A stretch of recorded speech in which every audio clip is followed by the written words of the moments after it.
Good morning. और अभी सुबह नीचे का तो जो मेरा सारा काम हो चुका है, झाड़ू पोछा वगैरह का। उसके बाद ये सुबह सुबह ये मेरा कुरियर आया था, उसमें मैंने ये प्लांट मंगाया था वो आया। और ये इतनी सुबह सुबह आ गया जितना कि मैंने सोचा नहीं था।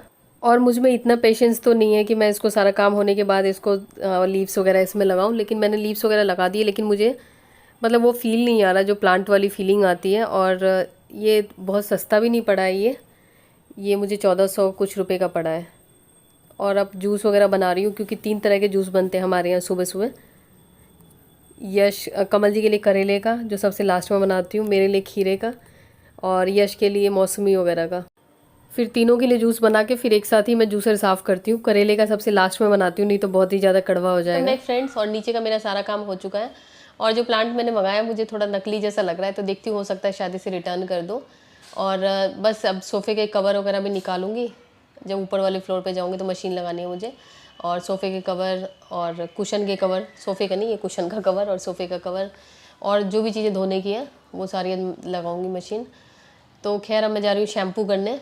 और ऑयलिंग करना तो मैं भूल ही गई, याद ही नहीं रहा रात को, मतलब सोच रही थी और ध्यान से ही उतर गया। और आप लोगों में से बहुत लोगों को लगता है ना कि मतलब बहुत लोग परेशान रहते हैं कि बाल उलझे रहते हैं और स्प्लिट एंड्स हो रहे हैं।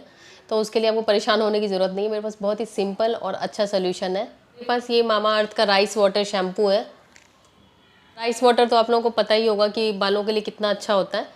ये आपने सुना भी होगा, और जो लोग यूज़ करते हैं उन्हें भी पता होगा। तो ये मेरे पास राइस वाटर शैम्पू है मामा अर्थ का। इसमें राइस वाटर और केराटिन है, जो कि स्प्लिट एंड्स को रोकता है, ब्रेकेज रोकता है बालों की। और बाल को बहुत हद तक, ये मैंने नोटिस किया, बहुत हद तक स्ट्रेट करने में हेल्प करता है। मतलब जैसे आपके पहले जैसे बाल थे, ये नहीं है कि बिल्कुल पिन स्ट्रेट हो जाएंगे, लेकिन पहले से आपके बालों का टेक्सचर बहुत हद तक सुधर जाएगा। ये मेरे पास शैम्पू है मामा अर्थ का, और ये पैराबिन और एसएलएस फ्री है। कंडीशनर भी मेरे पास मामा अर्थ का राइस वाटर कंडीशनर ही है। ये पैराबिन और सिलिकॉन फ्री है। और ये हर टाइप के हेयर के लिए सही है, चाहे आपकी नॉर्मल हेयर हो, ड्राई हेयर हो, ऑयली हेयर हो, तो हर टाइप के हेयर के लिए सही है। इसमें कोई भी हार्मफुल केमिकल्स वगैरह नहीं यूज़ किए गए हैं, और ये डर्मेटोलॉजिस्ट द्वारा टेस्ट किया गया है, तो ये हर किसी के लिए सेफ़ है, हर किसी स्कैल्प टाइप के लिए सेफ़ है। तो ये शैम्पू है मामा अर्थ का राइस वाटर, और ये राइस वाटर कंडीशनर। उसके अलावा मेरे पास है मामा अर्थ का सीरम है। ये भी राइस वाटर सीरम है, राइस वंडर वाटर इसका नाम है। ये सीरम बालों को डिटेंगल करने में बहुत हेल्प करता है, और बालों का जो टेक्सचर है काफ़ी सिल्की स्मूथ कर देता है। तो ये तो मैं आपको यूज़ करके, शैम्पू कंडीशनर और सीरम सारा यूज़ करके आपको दिखाऊंगी, तो आपको रिजल्ट सामने दिख जाएगा। शैम्पू, कंडीशनर और सीरम, इन सब का लिंक मैंने डिस्क्रिप्शन में दे दिया है, आप चेक कर सकते हैं। तो मामा अर्थ के जो भी प्रोडक्ट्स हैं वो आपको उनकी वेबसाइट पे मिल जाएंगे। उसके अलावा आपको नाइका, फ्लिपकार्ट, पर्पल, इन सब पे भी मिल जाएगा, तो आप वहाँ चेक कर सकते हैं। अगर आप मामा अर्थ की वेबसाइट से शॉपिंग करते हैं तो मेरा कूपन कोड यूज़ करेंगे तो आपको एक्स्ट्रा 20% डिस्काउंट मिल जाएगा। ये शैम्पू है, और बालों को पहले पानी से अच्छी तरीके से गीला करके शैम्पू आप अपनी रिक्वायरमेंट के हिसाब से निकाल सकते हैं। शैम्पू का टेक्सचर आप देख सकते हैं, बिल्कुल राइस वाटर जैसा लग रहा है, और इसकी खुशबू बहुत अच्छी है। तो अपनी ज़रूरत के हिसाब से शैम्पू आप यूज़ कर सकते हैं, जितने आपके बालों की ज़रूरत हो। उसके बाद शैम्पू करने के बाद ऑब्वियसली पानी से वॉश करना होता है थोड़ी देर बाद। और उसके बाद अब हम लगाएंगे कंडीशनर। तो कंडीशनर भी आप अपने बालों की लेंथ के हिसाब से लगा सकते हैं।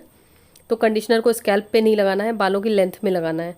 तो इसको 5-7 मिनट बाद आप वॉश कर सकते हैं, 5 मिनट बाद। और उसके बाद जैसे कि मैंने बाल टॉवल ड्राई किए हैं, तो थोड़ी देर मैं इनको और पानी निकलने दूंगी। उसके बाद मैं इसमें सीरम लगाऊंगी। अब मेरे बालों से एक्स्ट्रा पानी निकल चुका है, तो अब मैं मामा अर्थ का rice wonder water serum use करूँगी। इसका टेक्सचर आप देख सकते हैं, मैं हाथ पे आपको लगा के ऐसे बता रही हूँ, वैसे आप बालों पे डायरेक्ट स्प्रे कर सकते हैं। इसकी लेंथ में आपको लगाना है। मामा अर्थ प्लास्टिक पॉजिटिव ब्रांड है, मतलब जितना प्लास्टिक ये लोग यूज़ करते हैं उससे ज़्यादा प्लास्टिक रिसाइकल करते हैं। और आपके हर एक ऑर्डर को मामा अर्थ की वेबसाइट पे अगर आप ख़रीदते हैं तो आपके हर एक ऑर्डर को एक प्लांट से लिंक करते हैं, जिसका एग्जैक्ट जियो लोकेशन वगैरह आपको मिल जाता है। मामा अर्थ की ऐप के लिंक डिस्क्रिप्शन में है, तो आप वहाँ से डाउनलोड कर सकते हैं, जिससे कि आपको सेल्स और ऑफर्स के बारे में पहले ही पता लग जाए। अभी मैंने सीरम लगाया है, और ये सिर्फ हमें लेंथ में लगाना है, स्कैल्प पे नहीं लगाना होता। और आप देख सकते हैं मेरे बाल पहले से ज़्यादा स्ट्रेट लग रहे हैं मुझे। और अभी थोड़ी देर में ड्राई हो जाएंगे, तो फिर उसके बाद मैं छत पे जाके जो बाकी का काम है वो सारा निपटाऊंगी। अभी मुझे बहुत सारा काम करना है, तो इसलिए मैं ये लाख के बैंगल्स हैं उनको निकाल रही हूँ। और मुझे नेल पेंट भी लगाना है, तो पहले मैं रिमूव कर लेती हूँ, उसके बाद जो साफ़ सफाई है किचन वगैरह की वो करने के बाद ही लगाऊंगी। खैर ये फटाफट से नेल पेंट रिमूव कर लेती हूँ, क्योंकि अभी काफ़ी अर्ली मॉर्निंग है, तो अभी लंच ब्रेकफास्ट बनाने में टाइम है, तो थोड़ा सा टाइम पास कर लेती हूँ। और छत पे अभी धूप अच्छी तरीके से नहीं आई है, छत पे ऐसा मौसम है, धूप आने में भी टाइम है। और छत हम लोगों ने सुबह धोया था, अकेले ने नहीं धोया था, मैंने, कमल जी और मैंने धोया था। और अभी थोड़ी देर में मेरे ख्याल में धूप आएगी, देखते हैं आज का दिन कैसा होता है। खैर अभी तो मौसम बहुत ही अच्छा है, आसमान में आप देख सकते हैं, और छत अभी तक गीली है, धूप आने से सूखेगी। एक्चुअली छत हमारी काफ़ी गंदी हो जाती है जब आंधी या कुछ ऐसा होता है तो। और कपड़े फैलाने आ चुकी हूँ मैं। जो डेली की मेरी दिनचर्या है वो, उसके बाद फिर मैं मशीन लगाऊंगी साथ में। पहले ये कपड़े जो हाथ वाले कपड़े हैं वो तो मैं डेली धोती ही हूँ।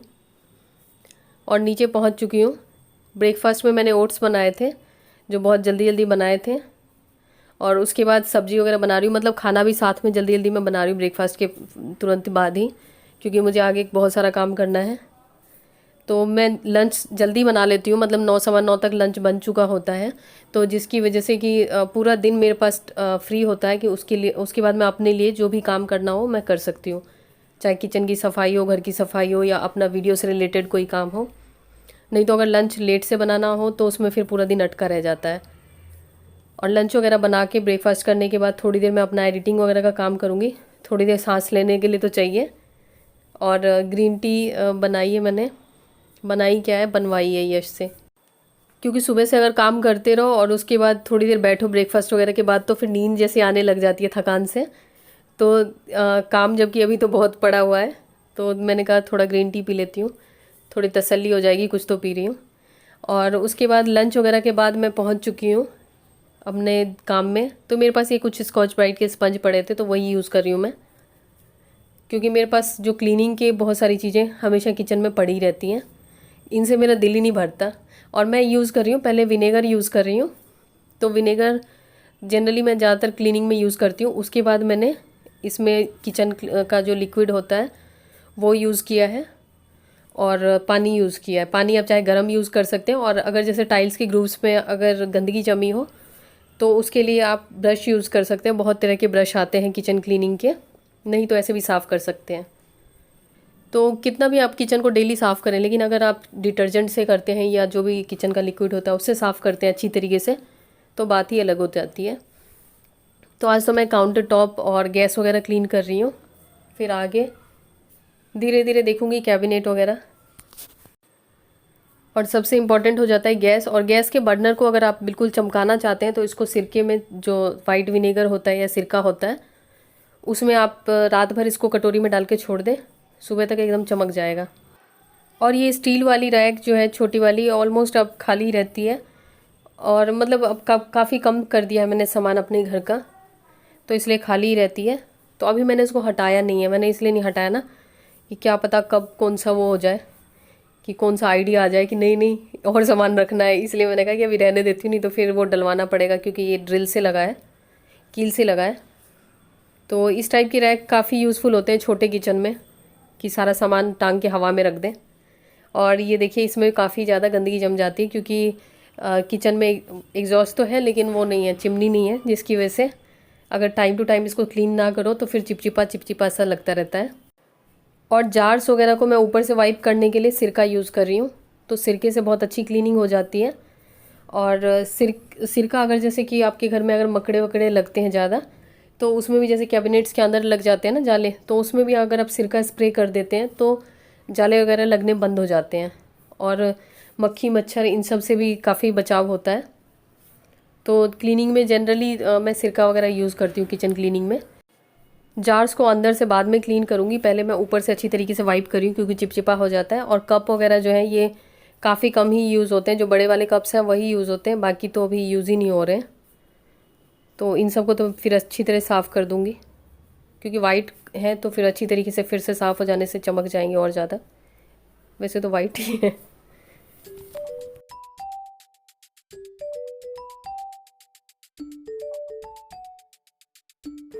मेरे काउंटर टॉप पे एक ही अप्लाइंस रहता है, मिक्सी, उसके अलावा तो मैं कुछ भी नहीं रखती हूँ। तो उसको अच्छी तरीके से सिरका से क्लीन कर सकते हैं, अच्छी तरीके से निचोड़ के, जो भी माइक्रोफाइबर या स्पंज जो भी आप यूज़ करते हैं। और इसकी वायर वगैरह भी काफ़ी वो हो जाती है कुछ कुछ दिनों पे। तो छोटे किचन का, और ख़ास करके अगर चिमनी नहीं हो तो उसका ये एक साइड इफ़ेक्ट होता है। और मैंने वाइट इसलिए सारा बनवाया है जिससे कि थोड़ा भी गंदा हो तो मुझे पता लग जाए, तो जल्दी क्लीन हो जाए। नहीं तो अगर कोई ऐसे कलर का होता है जिससे कि पता नहीं लगता तो फिर वो क्लीनिंग में बहुत दिक्कत होती है। अगर आप अपना नया किचन बनवा रहे हैं या बनवाने वाले हैं तो अपने किचन की टाइल्स हमेशा सिंपल रखिए, और मतलब उसमें ज़्यादा डिज़ाइन विज़ाइन वाली मत रखिए, नहीं तो सफाई के टाइम में पता लगता है। सफाई के टाइम में तो लगता है कि कुछ भी नहीं होना चाहिए। अब ये सब धोने के हैं और ये लंच वाले बर्तन धोने के हैं। तो बर्तन ज़्यादा नहीं थे, ब्रेकफास्ट के बाद मैंने धो लिए थे, तो लंच वाले हैं तो मैंने सोचा एक साथ ही धो लूँगी। और ये घी और ऑयल का जो छोटा वाला जार या क्या कहते हैं इसको, डब्बा है, इसको भी वाइप करके रख रही हूँ मैं। और इसके अंदर इतना चिपचिपापन आ रहा है, जो ये बास्केट है, पता नहीं क्यों ऐसे लगता है जैसे खाना बनाने का तेल है, मैं इन सब चीज़ों में जाके डाल देती हूँ, बहुत ज़्यादा ऑयल आ जाता है। तो खैर इधर की क्लीनिंग तो हो चुकी है, अब बर्तन धोने की बारी है, तो फटाफट से मैं बर्तन धो लेती हूँ, बहुत ज़्यादा बर्तन हो रहे हैं।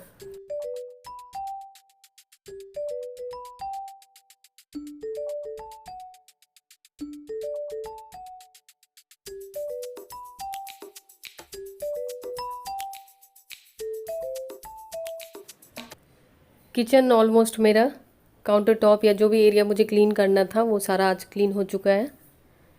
तो गैस वगैरह का जो स्टैंड है ये बर्नर वाला, ये लगा देती हूँ।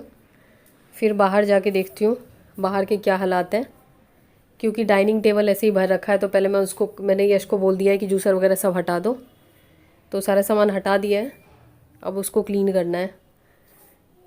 तो बस डाइनिंग टेबल वगैरह वाइप करके, इसको भी आप विनेगर से वाइप कर सकते हैं, क्योंकि कुछ लोगों ने पूछा था कि आप ग्लास कैसे साफ़ करते हो, तो इसको आप विनेगर से साफ़ कर सकते हैं, बहुत इजीली साफ़ होता है।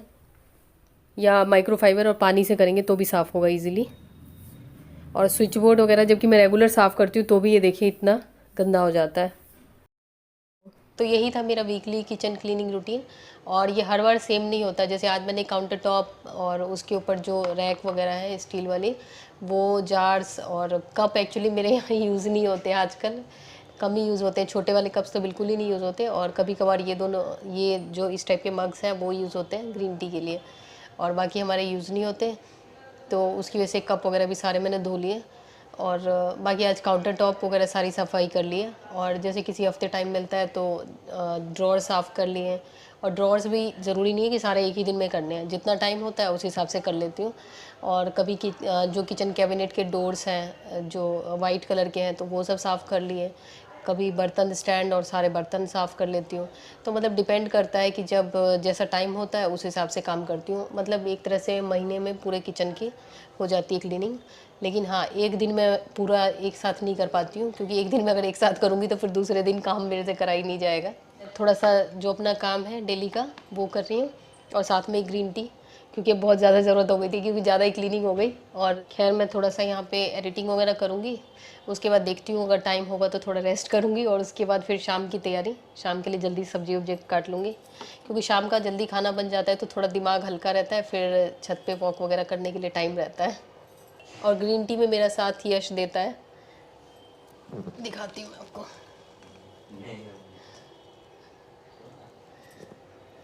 ये दिख रहा है आपको, ये इसने पानी की बोतल, उसके ऊपर खाखरे का डिब्बा, और उधर ग्रीन टी का कप होगा कहीं। कहाँ है बेटा, दिखाओ, ये रहा।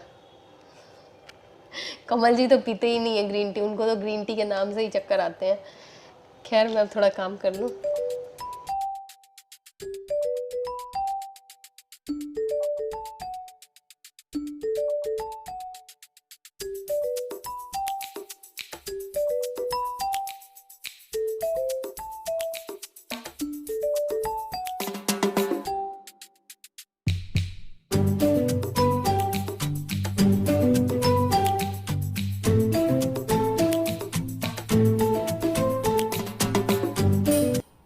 तो बस मैं अपने किचन में पहुंच चुकी हूं और खाने की तैयारी कर रही हूं डिनर की।